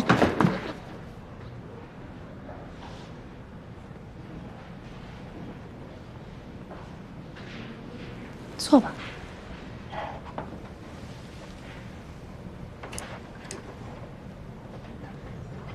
接着说。我每次来这儿的时候就在想，什么时候这儿也能有一本有我的名字的杂志啊？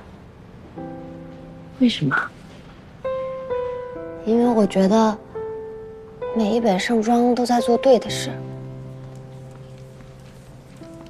我从小就被我爸当男孩养，他这辈子最大的遗憾就是没有一个儿子。我常在想，如果我是个男孩，他是不是就不会抛弃我妈了？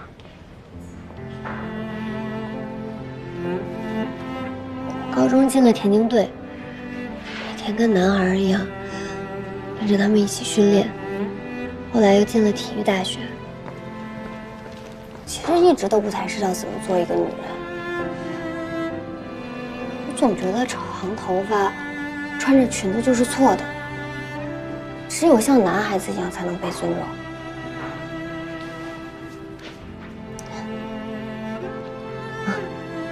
后来就是因为我前男友，他觉得我太不像女人了，老是跟我吵架。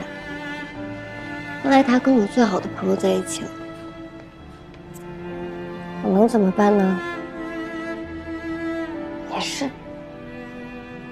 谁让我不能像他一样，又温柔又听话？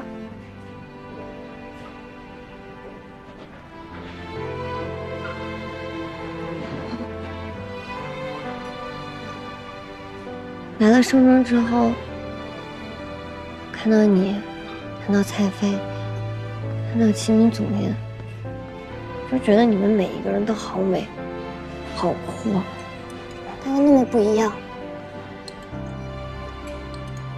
我就想，能不能也变成你们中间的一个？我也想做被人喜欢的人。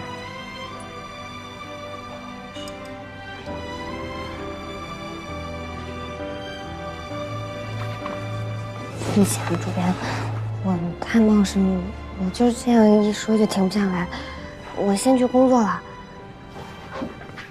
李娜，我们活着不是为了取悦男人，任何男人。你可以的。哦。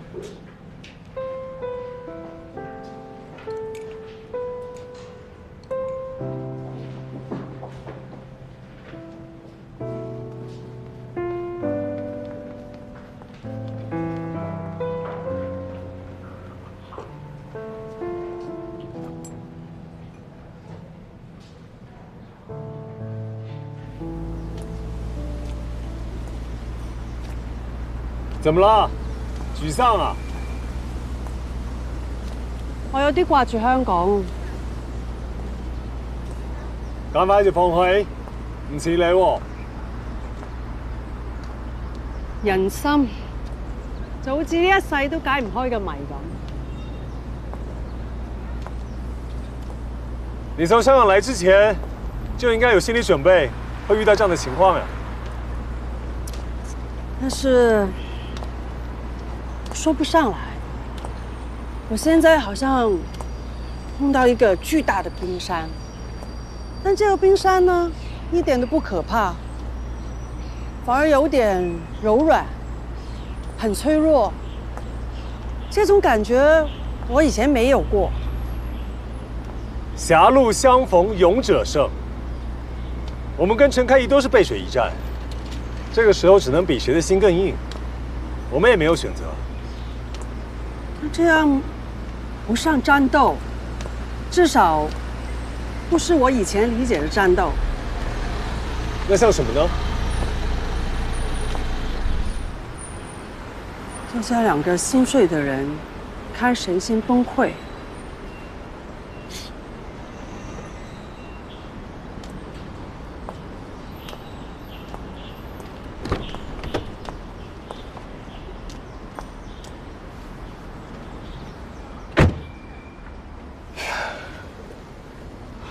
说实在的，你打算怎么办？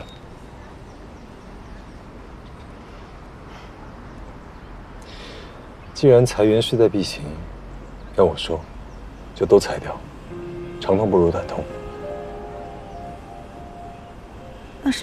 那申宗怎么办？难道下一次杂志开天窗？我可以先帮你调一些人手过来顶着，然后赶紧招人。如果我这样做的，大家都会认为我是为了我自己，根本就不在乎盛装。董事会看的是最终结果，既然给了你权利，就不要畏畏缩缩的。现在这个时候，杀伐决断是有必要的。这个我也知道，但是正确的过程比结果重要。你也知道，人性现在不在我这边。只要陈开怡在的一天，人心就不会在你这儿。他在盛庄经营了多久，你才来多久？要赢他，也要真正的赢，并不是靠总部给的权利，这也不是我做人做事的原则。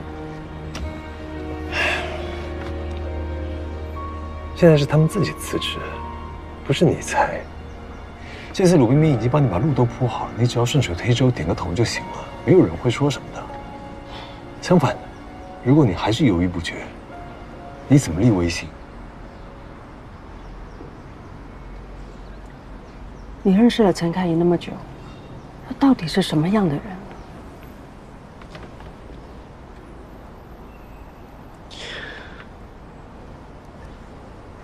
人是会变的，他以前怎么样不重要，但是现在我可以告诉你，他为了赢你，他会不计任何代价变成一个亡命之徒。但是到现在为止，什么都没有做过，这才可怕呀！他一旦爆发，后患无穷。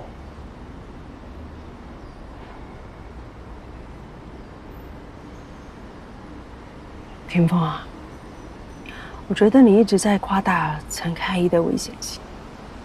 你是好意提醒我呢，还是在某程度上你在威胁我？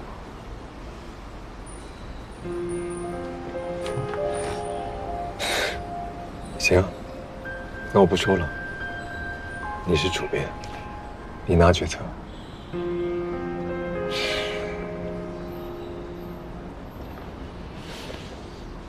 生气了？你不说话就是生气了。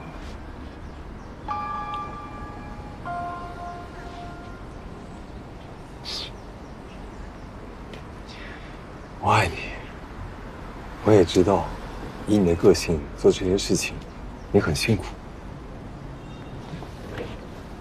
但是如果这个时候你还心慈手软，我真的担心，最后受伤的人会是你。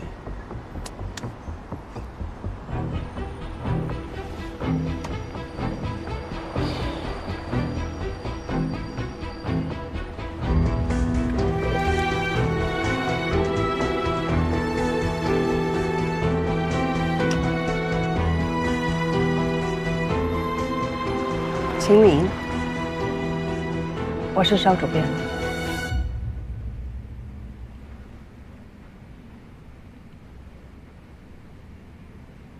好。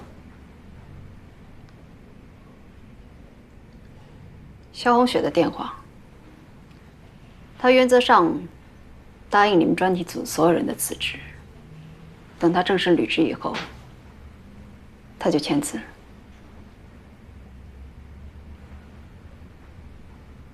满意了？开心了？舒服了？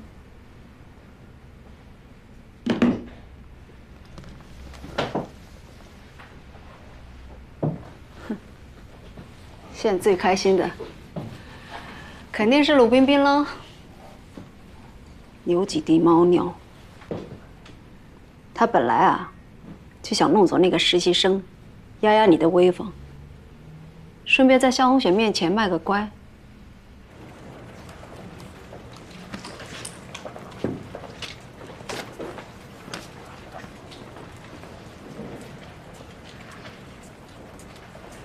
别听了，听不见。嘘，能听见一点。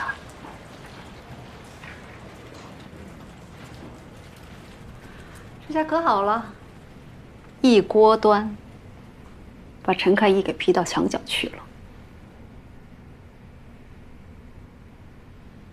一个实习生，值得吗？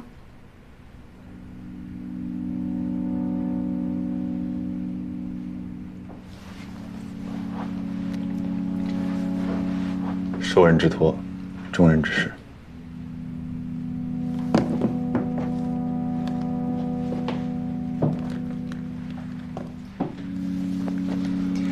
这是乔治生前发给我的最后一条微信。在我看来，这就是他交代的遗愿了。帮他完成遗愿，你说值不值得？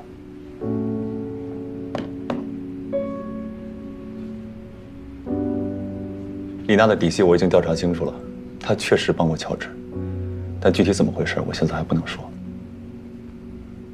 但我能理解，她为什么让我照顾李娜。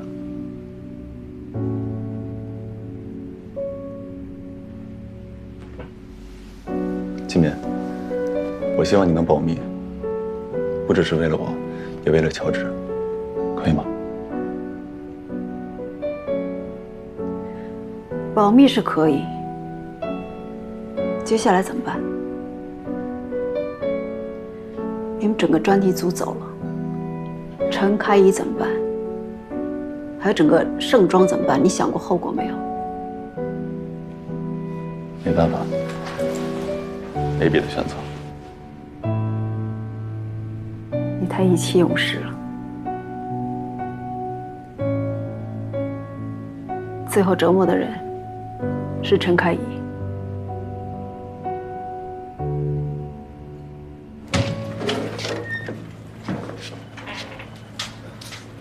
都进来吧。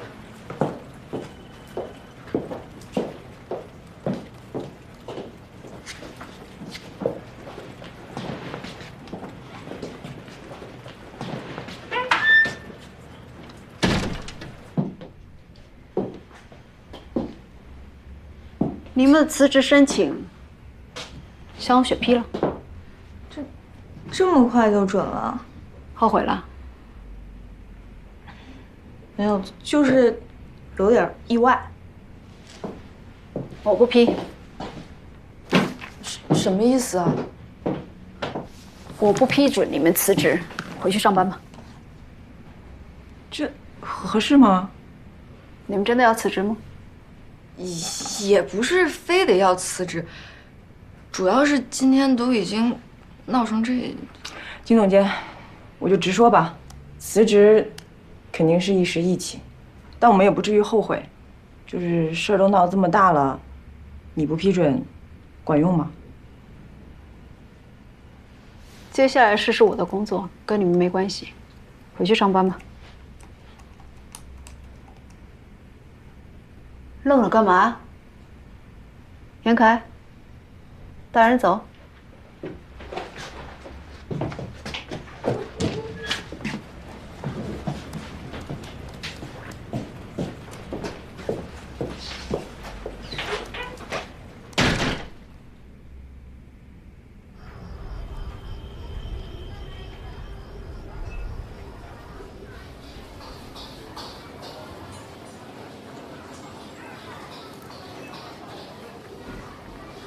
你们一个个都干嘛呢？动筷子呀！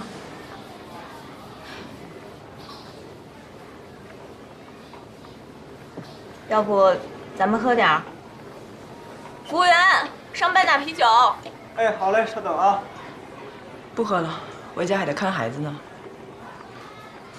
我也不喝了，又不是散伙饭，喝什么喝？这还不叫散伙饭呀，朋友们，你们今天那叫集体阵亡。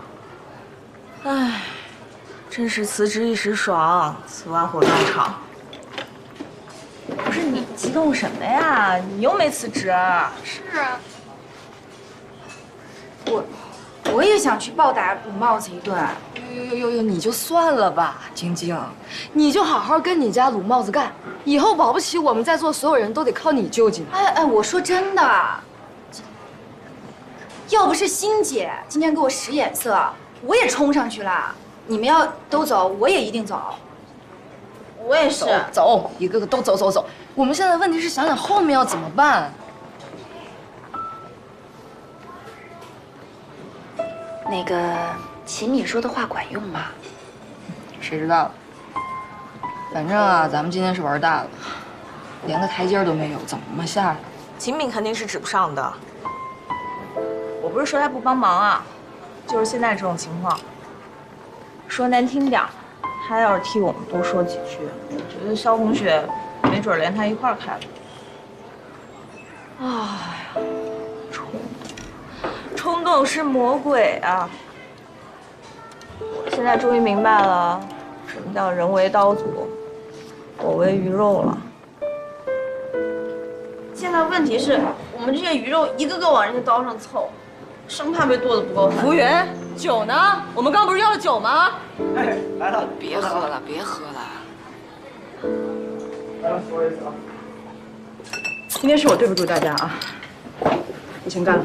哎，欣姐，今天我们都冲上去了，大家也都是为了保护岩头，我陪你喝。哎，行了，别喝。再说今天是我先挡住岩头的，我对不住大家。你当时冲出去没有错，错在我今天太冲动了。别说了，欣姐，我一点怪你们的意思都没有。要说错，也是那鲁帽子的错。我就是今天心里有点堵着难受。哎呀，行了，都是鱼肉，都是注定得被人剁。你们也别自己喝了，要喝咱们一起喝，要醉一起醉。今天不醉不归，不醉不归。小轩，我走一个，干了啊！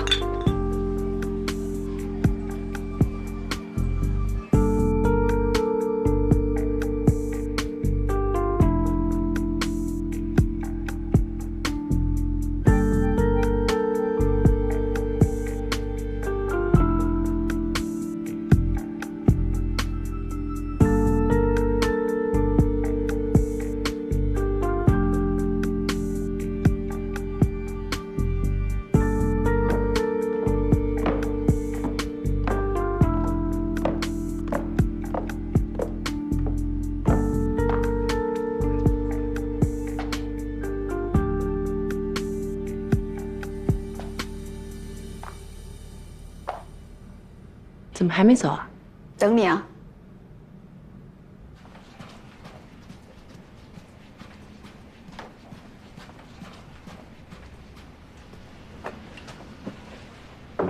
进。不好意思打扰一下。行了，有需要叫你的。哎呀，要我说呀，你那个破杂志别干了。咱们家公司也有内刊，你要想过主编的瘾，随你玩。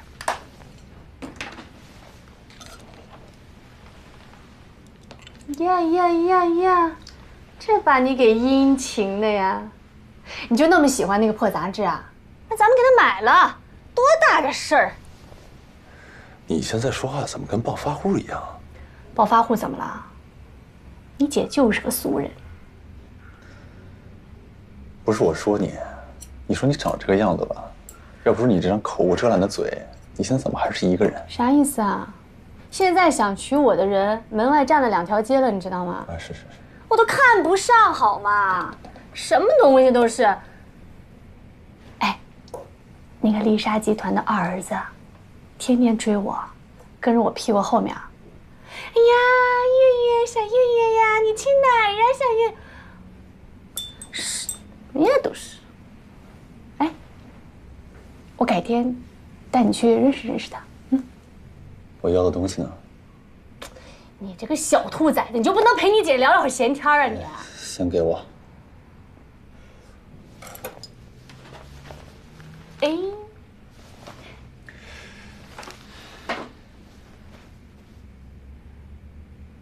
说吧，什么条件？老爷子60大寿。不去。行，那我给烧了。哎。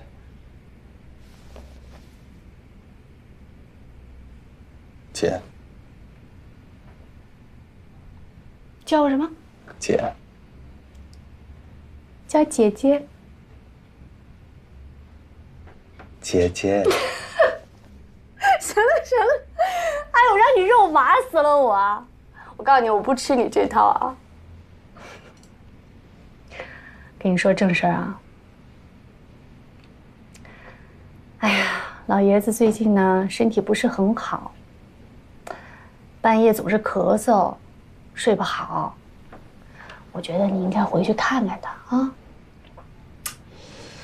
我是怕我回去了之后他身体更不好啊。呸呸呸！父子之间哪有隔夜仇啊？哎呀，他嘴上不说，但是我知道他心里总惦记着你呢，真的。啊。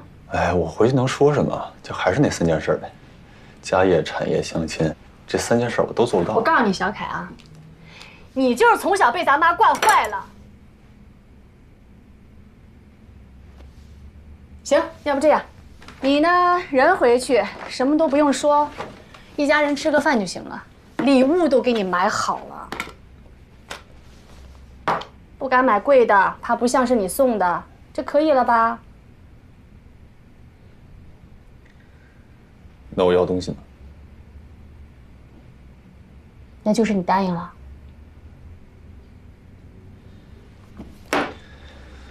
嗯。这才是我的宝贝弟弟吗？这。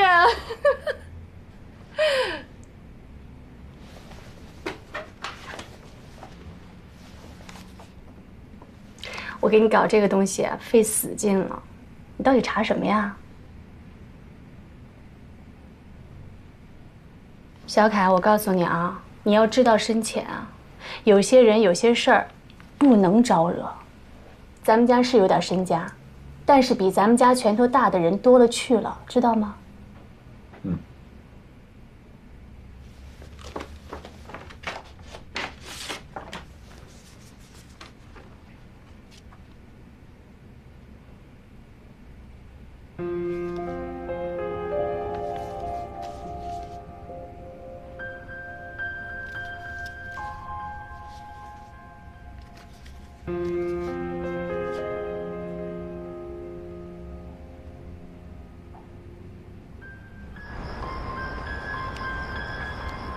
我想找萧红雪谈谈。谈什么？我不能假装今天的事情什么都没发生。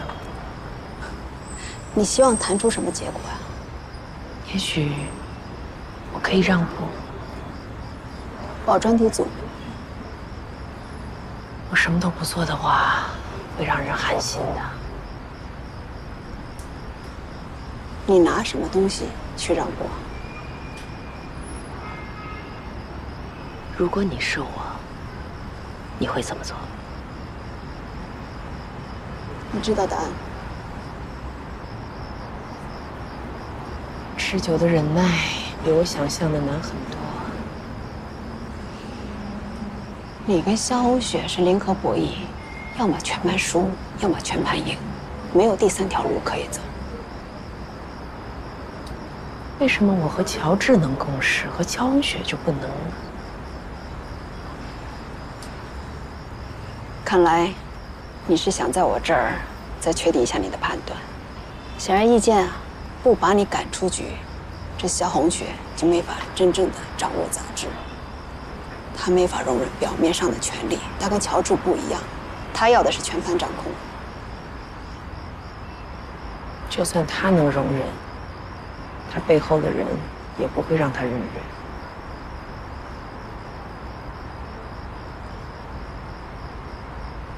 你还没看明白现在的局势吗？从乔治的死到现在萧红雪步步紧逼，棋盘早就画好了。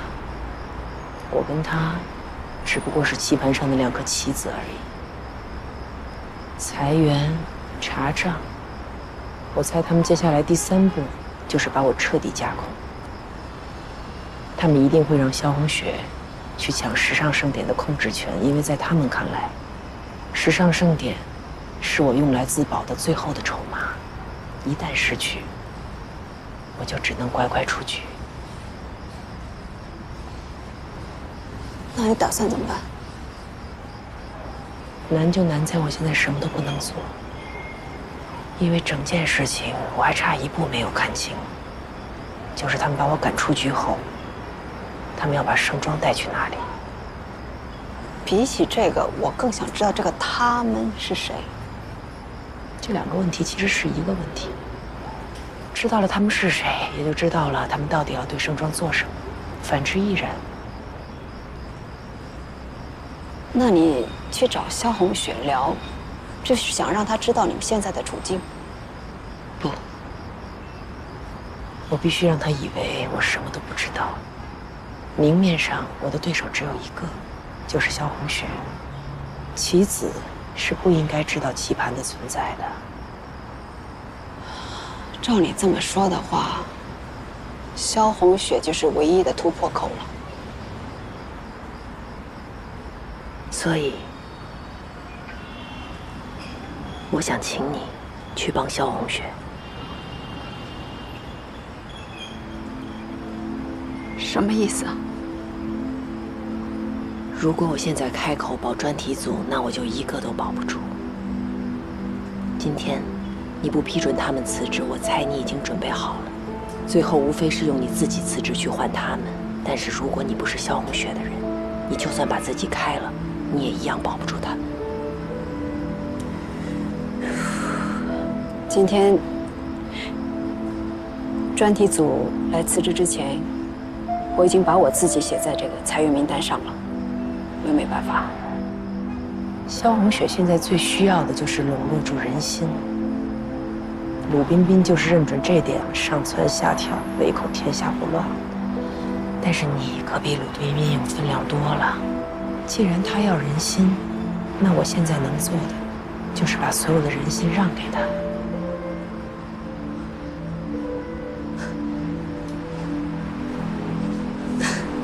我不是鲁彬彬，这种2面3刀的事情我做不出来。我知道，所以你一定要真心实意的去帮萧红雪，因为只有这样，你才可能知道他背后下棋的人是谁，我才可能知道接下来我该怎么办。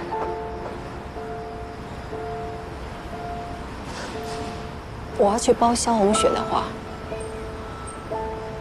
就意味着与你为敌。我宁可辞职，这种事情我做不出来，开一杯开玩笑。那你答应那些编辑们的承诺就都无法兑现了。而且秦敏，不管你去或者不去，事情都会朝着同样的方向发展。你走了，会来新的人力资源总监，专题组甚至整个内容部门全部被换掉。我一样先输掉所有人心，但是如果我能侥幸赢回来，我一定把你再找回来，继续做我的人事总管。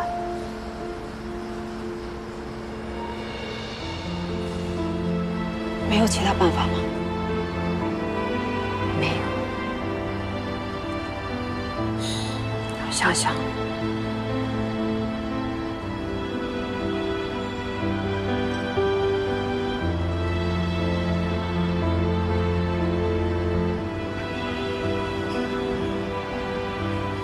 我去帮他，你怎么办？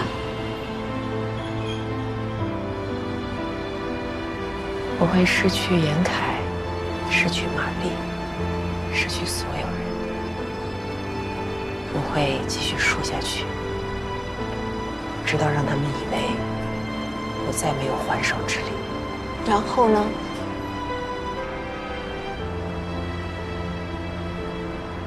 却到天凉各求。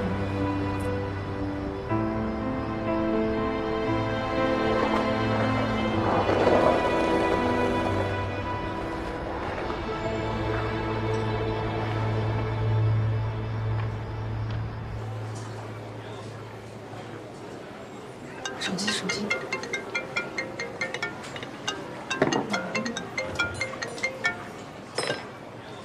喂。哦，我知道了，马上啊！我得走了，孩子在那闹呢。欣姐，你行不行啊？今天喝的挺多的。是。今天谢谢你们啊！我跟亚楠一样，我也不后悔当时冲上去。就算岩头没有替我们说话，我也觉得我们今天做的是对的。要我说，岩头他肯定是有苦衷的。现在说这些都没有用啊，关键是以后怎么办呀？找下家也需要时间呢。以后怎么办？管他呢！那现在我们不能搞内部分裂啊！以后伤自己人的话别说了，行不行？是啊。我这个人就是有口无心嘛，你们又不是不知道。你老这样，哎，不说了。反正啊，是福不是祸，是祸躲不过。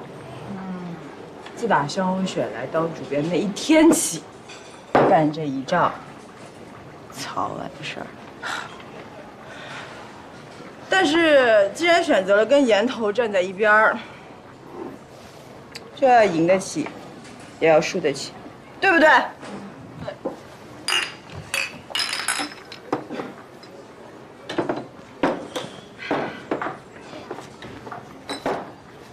跟你们说我今天的感受啊。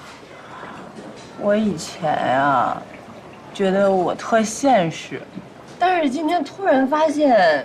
我也是一个理想主义者，说来听着是不是矫情？但是我活了30多年，我总算看明白了，有些路吧，你明明知道是捷径，你知道你看得见，但是你看见一个个走在上面的人，他们卑躬屈膝的样子，他们把尊严抛在脑后的样子。我就知道自己肯定不行，怎么样也做不到。保持体面，当然很难啊。但是牺牲就是理想主义者要付出的代价。摸爬滚打，我也要一路走到底。不是为了岩头，也不是为了盛装，就是为了我自己。我有孩子，有房贷，我还有一个渣男前夫，但那又怎么样呢？我就是不想活成自己讨厌的样子，我就是要跟生活死磕到底。